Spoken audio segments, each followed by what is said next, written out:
ബഹുമാനപ്പെട്ട മുഖ്യമന്ത്രി V D Satheesan ഒരു കാര്യം സത്യം പറഞ്ഞു. നിങ്ങളുടെ നയമല്ല ഞങ്ങളുടെ നയമെന്ന് അദ്ദേഹം വ്യക്തമാക്കുകയുണ്ടായി. അതെ, ഞങ്ങളത് ഉറക്കെ പറയുകയാണ്. LDFിൻ്റെ നയമല്ല UDFിൻ്റെ. ഇപ്പോൾ സംസ്ഥാന പൊതുവിദ്യാഭ്യാസ മന്ത്രി പറയുന്നത് കേരളം PMC പദ്ധതിയിൽ നിന്ന് ഫണ്ട് വാങ്ങി എന്നാണ്. കേരളം ഈ പദ്ധതി ഇതുവരെ ആരംഭിച്ചിട്ടില്ല. അതുകൊണ്ട് ഒരു നയാ പൈസ പോലും ഇതിനായി വാങ്ങിയിട്ടില്ല.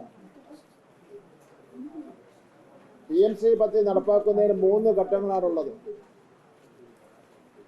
1, ധാരണാപത്ര ഒപ്പിടൽ. 2, യുഡൈസ് പ്ലസ് പോർട്ടലിലെ വിവരങ്ങളുടെ അടിസ്ഥാനത്തിൽ യോഗ്യതയുള്ള സ്കൂളുകളുടെ പട്ടിക NIC തയ്യാറാക്കി പ്രസിദ്ധീകരിക്കുന്നു. തുടർന്ന് ആ സ്കൂളുകൾ ലോഗിൻ ചെയ്ത് വിവരങ്ങൾ അപ്ലോഡ് ചെയ്യണം. 3, സംസ്ഥാന പൊതുവിദ്യാഭ്യാസ വകുപ്പിലെ ഉദ്യോഗസ്ഥരടങ്ങുന്ന ടീം ഈ സ്കൂളുകൾ പരിശോധിച്ച് മാനദണ്ഡങ്ങൾ ഉറപ്പുവരുത്തണം. അതിനുശേഷം തിരഞ്ഞെടുക്കപ്പെട്ട സ്കൂളുകളുടെ പട്ടിക കേരളത്തെ സംബന്ധിച്ചിടത്തോളം പരമാവധി 265 എണ്ണം കേന്ദ്ര വിദ്യാഭ്യാസ മന്ത്രാലയത്തിന് അയച്ചു കൊടുക്കണം. ഇത് കേന്ദ്രം പരിശോധിച്ച് അപ്രൂവ് ചെയ്ത ശേഷം മാത്രമേ പദ്ധതിക്കുള്ള ഫണ്ട് ആവശ്യപ്പെട്ടുകൊണ്ട് പ്ലാൻ പ്രപ്പോസൽ സമർപ്പിക്കുവാൻ സാധ്യമാകൂ.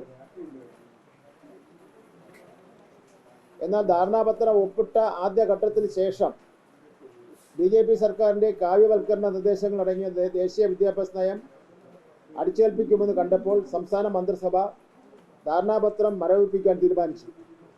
ഇക്കാര്യം പൊതുവിദ്യാഭ്യാസ മന്ത്രി കേന്ദ്രമന്ത്രിയെ നേരിട്ടും വകുപ്പ് സെക്രട്ടറി രേഖാമൂലവും അറിയിച്ചിട്ടുണ്ട്.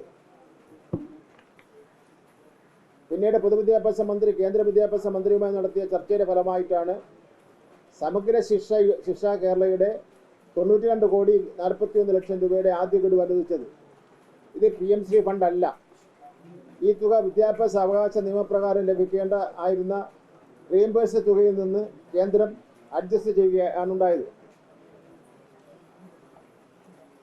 യഥാർത്ഥത്തിൽ കേന്ദ്ര ഫണ്ട് നിഷേധിച്ചപ്പോൾ സംസ്ഥാന ഖജനാവിൽ നിന്നാണ് വിദ്യാർത്ഥികൾക്കും അധ്യാപകർക്കും ആനുകൂല്യങ്ങൾ നൽകിയത്.